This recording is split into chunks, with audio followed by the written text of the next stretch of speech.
아멘. 할렐루야. 할렐루야. 잘 지내셨습니까? 예. 오늘 또 주일 아침에 설레는 아침입니다. 주일을 기다리는 마음이 참 너무나 간절하고 좋은 것 같아요. 여러분은 어떤지 모르겠어요. 너무 더워서 교회 오는 것도 힘듭니다. 이렇게 하는 분들도 계시겠지만 참 목회자의 입장에서는 주일이 잔칫날 같고 그렇게 마음이 설레일 때가 참 많은 것을 보게 됩니다. 여러분 건강하시고요. 또 주일을 사모하는 마음이 넘쳐나는 여러분 되시길 축원합니다. 오늘은 우리가 사사기서에 있는 말씀을 가지고 잠시 은혜를 나누고자 합니다. 사사기 하면 우리가 왕이 없던 시대 이렇게 생각이 납니다. 그리고 이 사사들의 역할이 하나님 앞에서 얼마나 쓰임을 받고 있는가 이것을 우리가 좀 생각해 볼 수가 있습니다.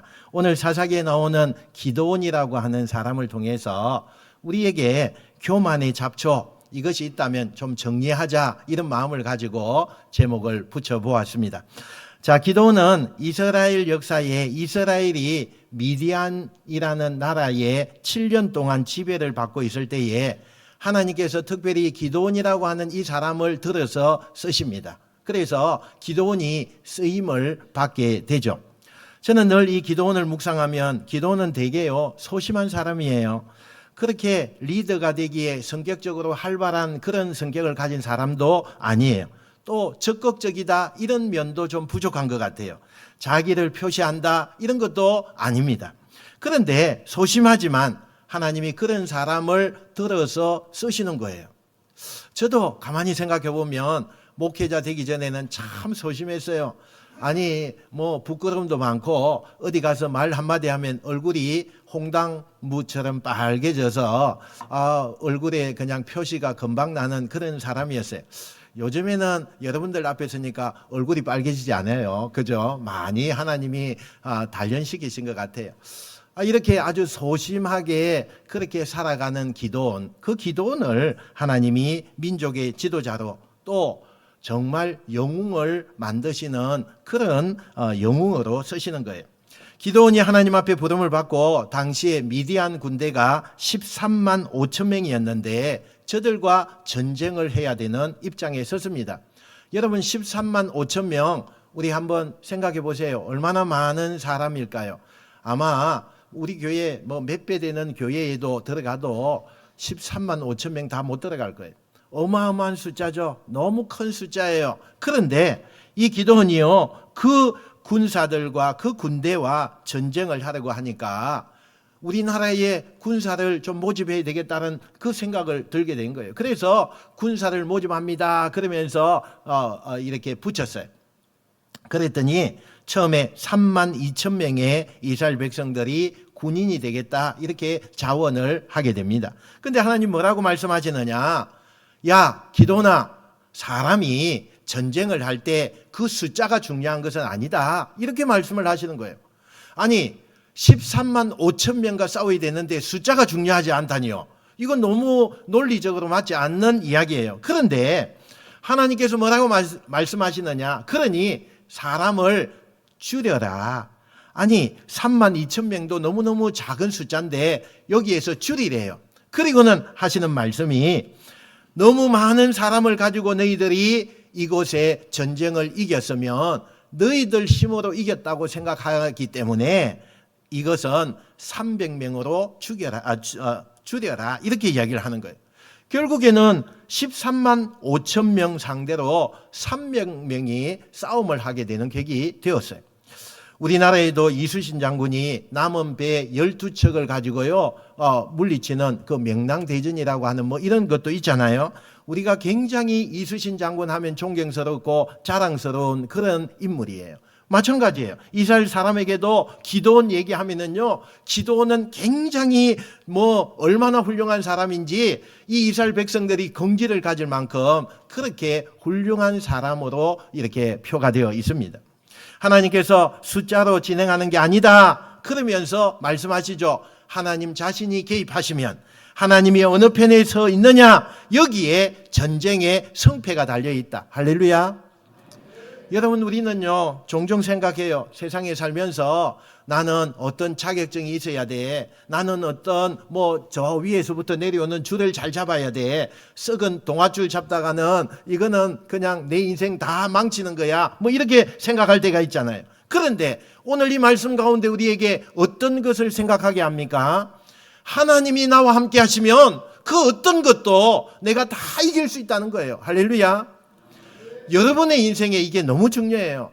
다른 거 내가 환경적으로 내가 태어나서 보니까 내가 너무 가난했고 내가 어떻게 살아가다 보니까 나는 백도 없고 아무것도 없어요. 그런데 하나님은 그게 중요한 게 아니라는 거예요. 어떤 자격증, 어떤 지위 이게 중요한 게 아니라 하나님은 내가 너와 함께 있느냐, 내가 너와 함께 있느냐, 이것이 중요하다는 거예요. 여러분은 하나님이 함께 계시는 귀한 하나님의 자녀입니까? 이렇게 아멘이 작아가지고 이기겠어요 어디에? 마귀에게. 자, 한 번 더 하겠습니다. 정말 하나님의 자녀입니까? 여러분, 나와 함께 하시는 그 하나님이 있을 때에 승리의 지름길이라는 것을 꼭 명심하는 여러분 되시길 축원합니다. 그래서 숫자가 아니에요. 환경이 아닙니다. 여러분 어떤 백이 아니에요. 하나님이 나와 함께 하심으로 나는 작지만 이길 수 있고, 나는 작지만 하나님의 백으로 모든 것이 승리할 줄 믿으시길 축원합니다. 이렇게 전쟁에서 기가 막힌 승리를 거두어요. 300명이 세상에 13만 5천 명을 이겼어요. 얼마나 기가 막힌 일입니까? 대성을 거두고 당당하게 이제 우리 가족이 있는 고향으로 이렇게 개선하면서 돌아오게 됩니다. 이때 많은 거리에 이스라엘 백성들이요 쏟아져 나와서 기도원을 향해서 그냥 감격하는 거예요. 어떤 사람은 눈물도 흘리고 정말 대단하다, 기도원 너무 대단하다, 그렇게 막 환영하는 거예요. 그러면서 많은 사람들이 기도원이 지나갈 때에 무릎을 꿇고요 그렇게 엎드려서 너나 할 것 없이 기도원에게 무슨 부탁을 하느냐. 장군이시여 우리를 다스려 주옵소서. 장군이시여 우리를 좀 지도해 주십시오. 고을의 장수들, 또 높은 유명한 사람들, 일반 백성들이요 너나 할 것 없이 기도원이 지나가는 그 길에서 무릎을 꿇고 우리를 지도해 주십시오, 우리를 보호해 주십시오, 우리를 다스려 주십시오, 그렇게 막 환호하는 거예요.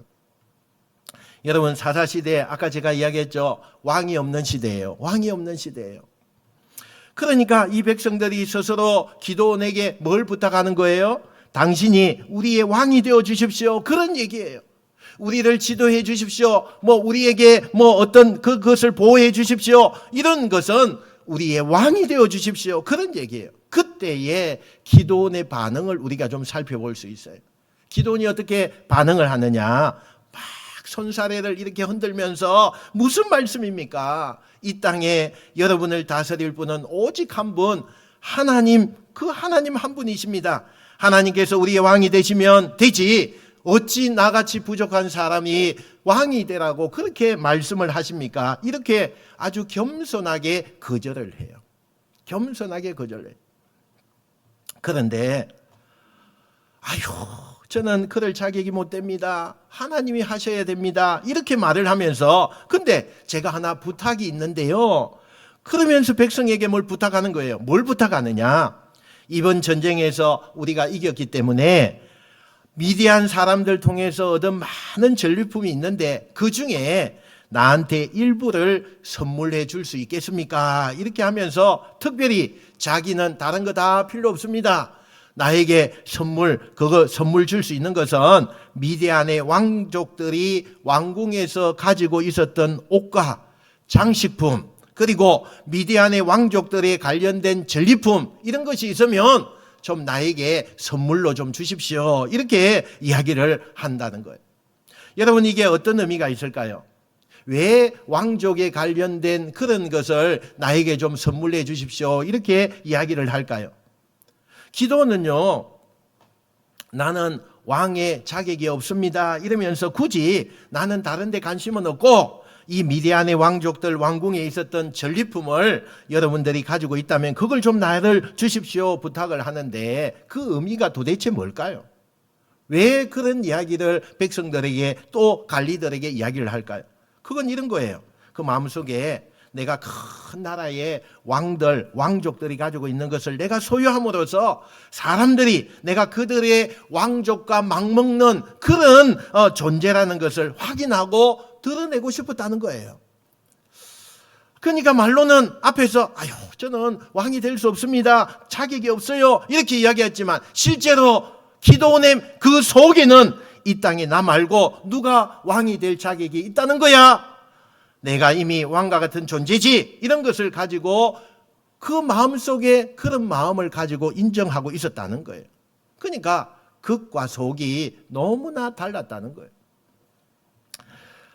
여러분 이 많은 사람들이요 그 기드온의 요청을 하니까 이 기드온에게 많은 왕족에 관련된 그런 뭔가 옷이라든지 뭐 있으면 무조건 기드온에게 갖다 주고 싶은 거예요. 그렇잖아요, 그죠? 우리나라를 살린 너무나 영웅이잖아요. 그러니까 이게 무슨 큰 부탁이라고 하면서 다 갖다 주는 거예요. 그래서 이 기드온이 그걸 다 모아가지고 뭘 하느냐? 특별한 옷을 하나 만듭니다. 그게 뭐냐? 에봇이라고 해. 에봇. 이 에봇은 당시 이스라엘 제사장들만이 입는 옷이에요. 그러니까 왜 기드온은 그걸 가지고 아무나 입지 못하는 그런 제사장의 옷 에봇을 만든 걸까? 이것은요 전시 효과를 누리기 위해서였어요. 여러분 멋있게 제사장들이 입는 에봇을 만드는데 거기에다가 미디안 왕족들이 입었던 그 옷 장식품, 고리, 또는 칼 이런 것을요 다 거기에 연관시켜서 그렇게 만드는 거예요. 그리고 그것을 우리로 말하면 큰 전시관을 이렇게 지어서 그곳에다가 진열을 하는 거예요. 그러면서 사람들이 그걸 보고 싶어 하니까 막 오는 거예요. 야, 우리가 무찌른 너무 어마어마한 기적과 같은 그런 전쟁을 했는데 그 미디안 왕족의 전리품을 가지고 기드온이 멋있는 옷을 만들었대. 그래서 우리가 한번 구경 가보자. 얼마나 대단한지 우리가 가서 보고 감탄하자. 이러면서 구경을 오게 되는 거예요. 여러분, 요 이야기 속에 기드온이요 전쟁에서 이기고 자기가 특별히 제작한 에봇이라는 옷 때문에 무슨 문제가 생기는지 오늘 성경은 이렇게 기록을 하고 있어요. 자, 8장 27절 우리 한번 봅시다. 자, 함께 읽어봅시다. 시작. 기드온이 그 금으로 에봇 하나를 만들어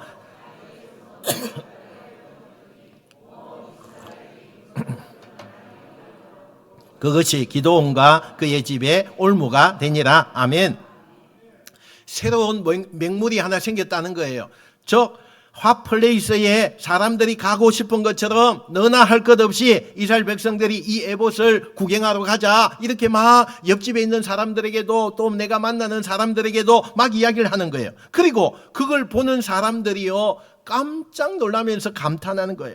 우와 대단하다. 저게 소문만으로 듣던 기드온의 왕족들의 전리품을 가지고 만든 에봇이야. 이야 우리 기드온 대단하다. 대단한 장군이야. 막 그러면서 기드온을 높이기 시작하는 거예요. 야 정말 기드온은 이 세상에서 우리가 정말 대단한 기드온이다. 만날 수 없는 기드온을 우리가 어떻게 만나? 그러면서 막 대단하게 높이는 거예요. 그래서 기드온이 높아지고 기드온이 칭송을 받게 되고 기드온에 대한 긍지가 온 국민들 가운데 넘쳐나게 된다는 거예요. 그런데 여기에 어떤 영적인 함정이 있느냐? 기드온의 이름이 높아지고 계속적으로 상승해서 높아지는 그 시기에 사람들이 기드온을 대단하게 여기는 그 동안에 이스라엘 백성들의 마음속에 하나님의 이름이 점점 사라져가고 있었다는 거예요. 하나님의 이름이 사라져가고 있어요. 결국은 기드온이 만든 전쟁의 전리품 에봇을 통해서 그는 더 견고한 세상의 인기를 누리고 실제적으로 이스라엘의 왕이 되고 그 에봇 때문에 진짜 그들을 구원해 준 하나님은 그들의 마음속에서 점점 사라져가고 있었다는 사실이. 기드온이 처음에는 300명만 가지고 전쟁을 하라고 하니까 얼마나 떨렸겠어요. 13만 5천 명과 전쟁을 해야 되는데 나한테는 딱 300명밖에 군인이 없어요. 어떤 마음이겠어요? 그냥 두려운 마음이죠. 두려운 마음 아니겠어요? 그래서 그는 100% 리얼하게 하나님 앞에 부르짖기 시작하는 거예요. 하나님 도와주세요. 하나님 제가 하나님만 의지하겠습니다. 하나님이 없으면 안 됩니다. 그랬던 기도원이에요. 그런데 막상 전쟁에서 이기고 시간이 흐르고 환경이 달라지니까 그가 자기도 모르는 사이에 하나님과 점점 멀어지게 되고 영적으로 타락해가는 모습을 우리가 지금 보고 있는 거예요. 여러분, 이렇게 되기까지 기도원의 가장 큰 문제가 도대체 뭡니까? 내가 누구인지 나를 객관적으로 보는 그 시선이 없어진 거예요. 요즘 현대인들이요, 언어분을 하든지 직장생활 하든지 아니면은 공무원을 하든지 내지는 자기 목표가 이루어지고 학생들이 공부하는 그런 모든 것도 마찬가지인데 자기가 자기의 일의 분야에서 최선을 다해서 높은 그런 간직에 올라가게 되고 존경을 받는 사람이 되고 성공하는 삶을 그렇게 만드는 반드시 필요한 그 중에 하나가 있어요. 그게 뭐냐? 현대인들이 이야기해요. 자기를 객관화할 줄 알아야 된다. 이걸 훈련해야 된다. 그런 말을 하죠. 자기를 객관화하라는 것은 뭐냐? 자신이 남이 나를 어떻게 보고 있느냐, 이걸 좀 생각하라는 거예요. 내가 나를 주관적으로 생각하는 것이 아니고 남들이 나를 봤을 때 어떻게 평가하고 있느냐, 이걸 좀 보라는 거예요. 내가 지금 어떤 감정을 가지고 있어요. 내가 어떤 생각을 지금 하고 있어요. 어떤 행동을 하고 있어요. 그런데 이것이 내 생각과 내 감정이니까 내가 주관적으로 해석하는 것이 아니라 남의 시선에서, 타인의 시점에서 내 감정과 내 생각과 내 행동을 체크하라는 거예요. 이것이 객관화라고 이야기해요. 이걸 해야만 사람들이 세상에 대한 포용성과 자신감을 가지게 된다. 이렇게 세상 사람들이 이야기를 하는 거죠. 근데 오늘 성경의 기도는 뭐가 문제입니까? 자기를 객관화하지 않아요. 물론 기도원이 처음에는 그랬던 것이 아닙니다. 처음에는 하나님이 타작마당에서 추수하려고 하는 자기를 찾아오셨을 때 그 마음이 얼마나 두려웠는지 몰라요. 하나님이 얼마나 두렵고 떨리는지, 그리고 하나님이 강건해서 하나님 앞에 서기는 했지만 여전히 자기는 하나님 앞에서 아무것도 아닌, 하나님 앞에 정말 일꾼밖에 되지 않습니다. 그때까지만 해도 그렇게 고백을 했어요. 근데 자기 자신이 객관적으로 그때는 보게 된 거죠. 근데 전쟁에서 기가 막히게 승리를 하고 사람들이 자기를 최고라고 인정하고 박수와 환호를 보내니까 그렇게 시간이 지나면서부터 이 기도원은 자기의 객관화의 뚝이 무너지기 시작한 거예요. 사람들이 환호하는 그 소리에 구멍이 뚫리게 되고 자신을 연호하는 칭송의 객관화의 그 뚝이 균열이 생기면서 그 순간 그 뚝이요 와르르 무너진 거예요. 그러면서 그는 그때부터 자기 주관화, 내 입장에서 나를 보게 되는 거죠. 자꾸 나는 나를 생각하는 거예요. 내가 이렇게 대단한 사람이구나.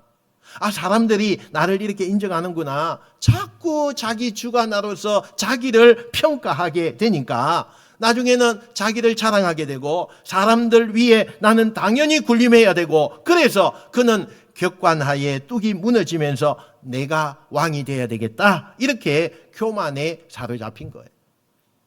여러분, 우리가 신앙생활 하지만 그렇게 믿음 좋은 사람도요, 또 어떤 과거에 강력한 하나님의 은혜를 체험했던 사람도요, 조금만 방심하면 우리 모두가 기도원처럼 될 수 있다는 거예요. 우리가 성경에 그렇게 정말 훌륭하게 늘 설교를 듣고 또 설교하고 하는 다윗도 그랬고 솔로몬도 그랬어요. 이 사람들의 문제가 뭐예요? 방심하니까 처음에는 자기들의 삶을 객관화시켰는데 어느 순간 형통하고 하나님이 복을 주시니까 축복이 되고, 그리고 사람들에게 칭송을 받게 되니까 자기를 객관화의 뚝이 무너지면서 그들은요 교만의 사람으로 바뀌어지는 거예요. 저나 여러분이나 살다 보면 어느 순간에 내 인생의 객관화의 뚝이요 무너질 수 있어요. 나를 향해서 사람들이 환호하는 그런 소리에, 또 반대로 끊임없이 나를 비난하는 공격 앞에서 내 객관적인 뚝이요 너무나도 무너질 수가 있다는 거예요. 그래서 우리는 늘 자기 자신을 내 주관으로 보지 말고 객관적으로 남의 시선으로 하나님의 시선을 가지고 나를 보는 훈련을 해야 된다. 그것을 해야 돼요. 나이 먹은 남자들, 나이 먹을수록요, 어른들이 이걸 잘 해야 돼요. 그래? 요즘 젊은이들이 그 눈으로 보면 내가 그렇게 보이겠구나. 이거 그렇지. 신앙이 없는 사람들이 보면 내가 참 이렇게 좀 교만스럽게 보이겠구나. 이걸 날마다 훈련해야 된다는 거예요. 그러면 자기가 고집을 부리거나 교만에 빠지는 것을 방지할 수 있다는 거예요. 하나님은 우리를 어떻게 보십니까? 베드로전서 2장 9절로 한번 볼까요? 자, 시작. 그러나 너희는 택하신 족속이요 왕같은 제사장들이요 거룩한 나라요 그의 소유가 된 백성이니 이는 너희를 어두운 데서 불러내어 그의 기이한 빛에 들어가게 하신 이의 아름다운 덕을 선포하게 하려 하심이라. 아멘. 한번 따라합시다. 나는 하나님이 택한 백성입니다. 한번 더 해봅시다. 나는 하나님이 택한 백성입니다. 할렐루야. 자부하십니까? 네, 자부하셔야 돼요. 하나님이요, 내가 나를 선택한 게 아니라 내가 하나님을 선택한 게 아니에요. 하나님이 우리에게 찾아오셔서 나를 선택하셨다는 거예요. 그렇다고 해서 우리가 너무나 우쭐해할 필요도 없고 침울성을 가질 필요도 없어요. 절제된 자신감으로 그것을 인지하면서 여러분이 삶에서 날마다 정비하면 돼요. 우리가 열심히 살다 보니까, 우리가 치열하게 경쟁 속에서 살다 보니까, 너무 정신없이 살다 보니까 나도 모르게 나의 인생이 객관화의 뚝이 무너져 있는 사람이 있어요. 그러면 오늘 이 말씀을 마음에 좀 담으셔야 돼요. 여러분, 말하는 것도요, 탁 보면 교만하네, 그렇게 생각이 드는 사람이 있잖아요. 이런 사람이 있으면 오늘 말씀에서요, 자신을 좀 정비해야 돼요. 우리가 이 말씀을 들으면서 고백해야 될 게 뭐예요? 다시 말씀으로 돌아가야 돼요. 다시 기도의 자리에 내가 가야 돼요. 왜 수요일 날 기도의 자리에 안 오는지 모르겠어요. 너무 잘나서 안 오시는 거예요. 우리 직분자들, 우리 근사님들 한번 좀 봅시다. 좀 얼굴 좀 나오셔야죠. 좀 나오셔야죠. 우리 안수 집사님들 나오셔야죠. 좀 목이 터지라고 목사는 이야기하는데 어떻게 그렇게 잘 무시하는지 모르겠어요. 여러분, 진짜 다시 기도의 자리에 서야 돼요. 다시 말씀의 그 자리에 서서 하나님의 입장에서 여러분을 바라보셔야 돼요. 여러분이 정말 완벽합니까? 완벽한 사람이 있어요. 목사도 완벽하지 못해서 맨날 기도하면 눈물밖에 안 나오는데 여러분 정말 완벽해요? 하나님 앞에 다시 돌아와야죠. 원래의 사람으로 세울 수 있게 하나님 앞에 우리가 마음을 다하여서 돌아오셔야 돼요. 그런 은혜가 나타나시길 축원합니다. 이렇게 사실 이스라엘 왕으로 군림한 기드온요, 그 기드온의 여러 이야기 가운데 오늘 성경에 아주 재미있는 그 성경 구절이 있어요. 여러분, 그 성경에 우리가 본 텐데요, 한번 잘 보세요. 8장 30절 31절요. 한번 봅시다. 시작.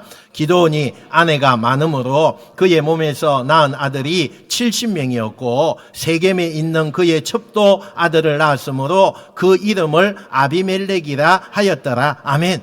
자, 두 가지 가르치죠. 첫 번째, 오늘 성경에서 여러 명의 아들에게서 아들만 70명 낳았대요. 딸은 안 들어가 있어요. 여기 아들만 70명이래요. 저출산을 극복하는 우리나라에 지금 이곳에 기드온과 같은 사람이 필요해요. 아들 70명 좀 낳아보세요. 정말 필요해요. 그러니까 얼마나 많은 부인을 둔 거예요. 그렇게 살았다는 얘기예요. 지금 자기 하고 싶은 대로 지금 산다는 거예요. 두 번째, 첩을 두었다고 그랬어요. 아니, 여러 명의 아내를 거느려서 70명의 아들까지 낳은 사람인데 또 첩을 줬대요. 첩을 줬어요. 성경에 첩을 두었다는 이 표현이 굉장히 중요하게 나타나고 있는데, 이 첩이라고 하는 것은 율법에서 교제하거나 만나면 안 되는 것을 이야기해요. 율법에서 금지하는 이방 여자를 말하는 거예요. 그러니까 여기에서 이방 여자 누구냐? 가나안 이방 여자를 이 첩으로 두었다는 이야기예요. 그러니까 지금 기드온이 하나님의 은혜를 받고 하나님 앞에 선택된 사람 아닙니까? 그런데 율법을 어겨가면서 마지막에 자기가 하고 싶은 대로 그렇게 사는 사람이었다. 요 얘기를 지금 하고 있는 거예요. 요 얘기를 해요. 근데 그 첩을 통해서 낳은 아들 이름이 뭐라고요? 아비멜렉이라 이렇게 했대요. 아비멜렉. 여러분, 아비멜렉이라고 하는 것은 우리말로 풀이하면 무슨 뜻이냐? 내 아버지는 왕이다 이런 뜻이에요. 내 아버지는 왕이다. 아니, 아들 이름이요, 우리 아버지는 왕이다 이런 뜻이에요. 그러니까 아까까지만 해도 겉으로는 겸손한 척하면서 마음속에는 왕이 되고 싶은 마음이 있었는데 이제는 어떻게 되었어요? 아예 대놓고 아들 이름이 그렇게 지어놓고는 내가 왕이야! 마지막에는 그렇게 살았다는 얘기죠. 그래서 실제로 기도는 이 말씀처럼 왕처럼 군림하다가 왕으로 나라를 다스리다가 그렇게 죽게 돼요. 그런데 그가 죽은 다음에 그가 구한 이스라엘 민족은 대혼란에 빠지게 됩니다. 왜냐? 자기 아버지를 보면서 아버지가 산 그대로 살고 싶었던 이 아비멜렉. 이 아비멜렉이 누구의 아들이죠? 첩의 아들, 첩의 아들이에요. 이 아비멜렉이요, 자기가 배다른 형제들과 소위 왕자의 난을 일으켜요. 왕자의 난이 일어나요. 첩의 아들이 본처의 아들을 다 죽이고 왕자의 난을 일으켜서 아비멜렉이 자기가 왕이 됩니다. 근데 이걸 가만 놔두나요? 안 놔두죠. 그래서 또 내전이 일어나요. 또 내전이 일어나면서 결국 이 아비멜렉도 비참하게 죽음을 맞이하게 됩니다. 그러니까 기드온이 나의 인생은, 우리 가문은 영원할 것이라고 생각했던 자신의 꿈과는 전혀 다르게 기드온의 가문은 3대도 못 가서 어떻게 되죠? 끝나버리는 거예요. 끝나버려요. 여러분이 받은 복이 당대에서 지키지 못하는 복, 아들 그 다음 때까지도 가지 못하는 복, 그런 복 꿈꾸면 안 돼요. 우리는 어떤 꿈을 꿔야 돼요? 자손 만대까지 이르기까지 그 작은 복이라 할지라도 하나님이 우리 가문에 복을 주시는 그런 가문으로 만드셔야죠. 할렐루야. 3대도 못 가서 이 가문이 끊기는 거. 아들이요 70명이에요. 70명. 그런 가문을 우리가 닮아가면 안 됩니다. 도대체 기드온이 뭐가 문제입니까? 그렇게 앞에서 경건했고 그렇게 대단했고 영웅이었던 이 기드온이 왜 이렇게 초라하게 무너진 걸까? 보세요. 아비멜렉이라는 아들은요, 자기가 첩의 몸에서 태어난 걸 안 거예요. 아버지가 기드온이라는 것을 알면서 그 아버지를 보면서 아버지가 하는 행동을 그대로 배우는 거예요. 그대로 배웠어요. 부모는요, 자식에게 거울입니다, 여러분. 자식에게 거울이에요. 우리가 나를 위해서도 교만의 문제를 극복해야 되지만 여러분이 특별히 귀하게 여기시는 여러분의 자식들을 위해서라도 우리 부모 세대는요, 자신의 이 문제를 반드시 짚고 넘어가야 돼요. 정말 그렇게 해야 돼요. 이 아비멜렉이라는 아들은 아버지를 보고 아버지가 그렇게 욕망과 출세와 왕이 되려고 하는 끊임없는 욕정을 사로잡힌 것을 보고 그대로 배운 거예요. 그대로 배웠어요. 여러분 자녀들 앞에서 우린 절대로 자녀들 앞에서 돈 얘기 안 합니다. 우린 자녀들 앞에서 이런 부정적인 얘기 안 합니다. 안 해도 다 알아요. 안 해도 다 안다고요, 자식들이. 밖에 나와서 애들이요, 그래요. 우리 엄마는요, 우리 아빠는요, 돈밖에 몰라요. 아유, 우리 아빠는 교회에서 집사님이고 장로님이고 우리 엄마는 권사님이신데요. 아유, 집에 오면은 맨날 술 먹고요. 다 알아요, 다 알아요. 여러분, 그렇게 끔찍한 여러분의 자식들 위해서 내 목숨도 내어놓고 그렇게 고생해서 내 자식 잘되게 해달라고 뭔가 평생 그렇게 다 한 분들이 그 자식들이 망하게 하는, 그 자식들이 그대로 전념되고 배울 수 있는 교만의 인생을 살면서 세상적으로 뭔가를 남겨주고 세상적으로 자식에게 내가 잘해준다고 해서 나는 자식에게 정말 훌륭한 부모라는 그런 여러분의 평가를 받을 수 있다고 생각하십니까? 절대 아니에요. 절대 아니에요. 여러분, 내가 나도 모르게 교만하고 나도 모르게 자만하고 입에서 독설을 쏟아내면 여러분의 자녀는 2배, 3배 더 강하게 그렇게 살아요. 왜냐하면 거울이 비치거든요. 거울이 비쳐요. 특히 좋은 것은 잘 전념되지 않아요. 나쁜 것만 그렇게 전념이 잘 돼요. 나쁜 것만 전념이 잘 돼요. 자녀들만이 아닙니다. 우리의 다음 세대가 기성세대를 보고 배우는 거예요. 정말 우리가 우리의 미래를 생각한다면 지금 사는 우리 사람들이 이 잡초 같은 내 인생을 정말 퇴출시키는 것에, 교만을 정리하는 것에 내가 정말 힘써야 돼요. 힘써야 돼요. 조금만 마음을 그냥 가다듬지 않으면 교만이 그냥 올라와요. 그냥 올라와. 얼마나 내가 잘났는지, 내가 객관적으로 보지 않으니까 주관적으로 보니까 내가 얼마나 잘났는지. 우리 목사님들 가운데도 그런 분들이 점점 많아지더라고요. 난 설교 잘해. 나는 죽어도 설교 못하겠는데 그분들 설교를 너무 잘한대요. 자신이. 예전에는 저런 분이 아니었는데 요즘에 보니까 왜 저러지? 이렇게 막 생각할 때가 있어요. 나는 설교 하나 준비한다고 그냥 잠도 못 자고 그냥 막 온 그냥 시간을 투자해가지고 그래도 안 돼가지고 그 전날 밤 12시간 하다가 이제 잠을 자야 되는데 이러면서 막 하고 있는데, 와, 그분들은 토요일 되면은 일찍 가서 주무셔야 된대. 그래가지고 7시 되면 들어가신대요. 와, 나도 저러고 싶다. 근데 안 돼요, 나는. 안 되는 거예요. 설교가 안 되는데 어떻게 하겠어요? 정말 우리가 조금만 마음을 놓으면요, 교만이 올라와요. 그냥 교만이 올라와요. 여러분도 마찬가지예요. 조금만 마음을 놓으면요, 여러분이 교만해져요. 그죠? 교만해지는 거예요. 우리가 바쁘게 살다 보니까 나도 모르는 사이에 벌써 내 마음에, 내 인생이에요, 교만의 잡초가 방치되어 있는 것을 보게 돼요. 내 삶의 객관화에 뚝이, 구멍이 나 있고요, 균열이 생겨서 그 틈으로 물이 스며들고 있다면 여러분, 나의 자녀들에게 원치 않는 영향을 주고 있다고 생각하시면 돼요. 그러면 어떻게 해야 되죠? 그 구멍 난 것을 정리해야 되잖아요. 정리해야 돼요. 내 객관의 뚝을 다시 보수하고 튼튼하게 세우셔야 돼요. 귀찮고 어려울 수 있어요. 참 요즘 귀찮아요. 귀찮은 거 우리 많잖아요. 원치 않는 영향을 주고 있는데 귀찮아요. 그래서 가만히 방치해 두면 내 자식 망하는 길을 지금 빨리 가게 만드는 거예요. 여러분이 바로 서셔야 돼요. 여러분이 바로 서셔야 돼요. 우리 구세대가 지금 이제 신세대를 보면서 우리가 바로 서야 우리 부강교회도 바로 서서 나아가는 거예요. 여러분, 절대로 이런 얘기하면 안 돼요.